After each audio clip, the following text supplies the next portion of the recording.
Bonjour à chacun et chacune, bonjour mes frères et sœurs. Que le Seigneur vous accorde une année 2021 bénie, encourageante. J'aimerais vous lire simplement ces salutations de l'apôtre Paul à la fin de l'épître aux Éphésiens. Et ce serait là mes vœux pour cette année de 2021.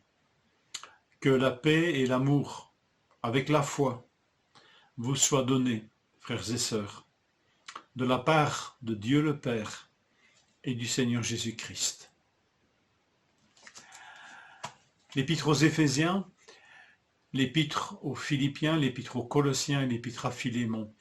C'est le programme de lecture pour le mois de janvier. Je vous les propose parce que ces épîtres sont passés dans la tradition sous le vocable d'épîtres de la captivité. Vous vous rendrez compte, si vous êtes attentif, que ces épîtres ont été écrites par l'apôtre Paul lorsqu'il connut différentes captivités. Donc c'est des épîtres écrites en prison. Et je trouve que cela a une certaine résonance dans notre situation. Nous ne sommes certes pas en prison, mais nous sommes limités dans nos libertés. Liberté de déplacement, liberté de rencontre, enfin voilà, liberté de partager, liberté de rencontrer. Nous avons vraiment là une limitation. Et que dire alors de l'apôtre, qui plusieurs fois va connaître la prison? Et nous pourrions demander au Seigneur, Seigneur, pourquoi cette perte de temps? Pourquoi ces périodes de captivité où l'apôtre est quoi finalement? Eh bien, ces épîtres, quand nous les lirons, rappelons-nous qu'elles furent écrites en prison. Cet épître aux Éphésiens va vous élever vers les plus hauts sommets, à la rencontre de notre Seigneur, de notre Dieu. Vous trouverez dans ces pages les plus belles prières qu'on puisse imaginer. Le rappel que c'est par la grâce que nous sommes sauvés. Des enseignements qui nous apprennent à combattre le bon combat, à être remplis du Saint-Esprit,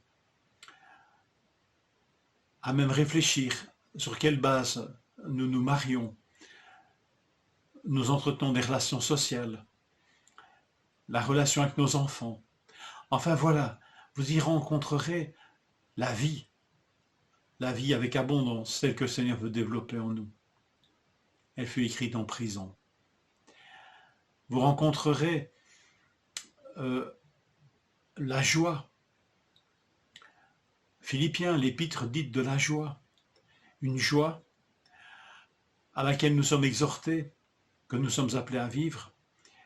Cette épître fut écrite en prison.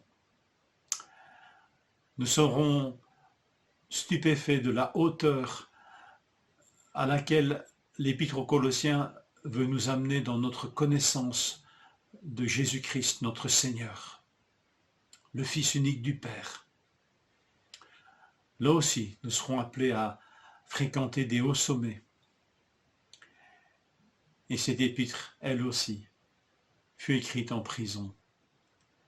Et Christ s'y révéla plus que jamais, profondément, à l'apôtre. Il adressera même cette épître aux Colossiens, qui sont des chrétiens que Paul ne connaissait pas. Alors cette épître nous touchera probablement parce qu'il ne nous connaît pas non plus, l'apôtre. Il nous rencontrera bien plus tard. Mais cette épître a un côté universel, mais nous amène vraiment à cette rencontre renouvelée avec Jésus-Christ. Et enfin, la petite épître à Philémon, cette épître qui peut nous rappeler que l'on peut enfanter spirituellement dans les chaînes de la captivité, dans la limitation de nos déplacements. Et l'apôtre Paul, ici, nous parlera d'un esclave, Onésime, qu'il a enfanté dans les chaînes, qui est devenu enfant de Dieu, suite au témoignage de Paul. Voilà, que ces épîtres dites de la captivité nous rappellent que le Seigneur, lui, n'est jamais lié, ni captif de quoi que ce soit, et que même les circonstances où nos limites, nos libertés sont limitées, le Seigneur continue à vivre au travers de nous. Voilà, quand nous lirons ces pages, rappelons-nous sans cesse, ces pages furent écrites en prison. Que le Seigneur nous conduise et nous rappelle que cette vraie liberté à laquelle Christ nous appelle, aucun mur ne peut y résister. Aucun confinement ne peut finalement la limiter véritablement. Et je crois que nous rencontrerons dans toutes ces épîtres cette liberté extraordinaire d'accéder au Père en tout temps par la prière. Mes frères et sœurs, que le Seigneur vous encourage dans ces lectures et nous y prépare.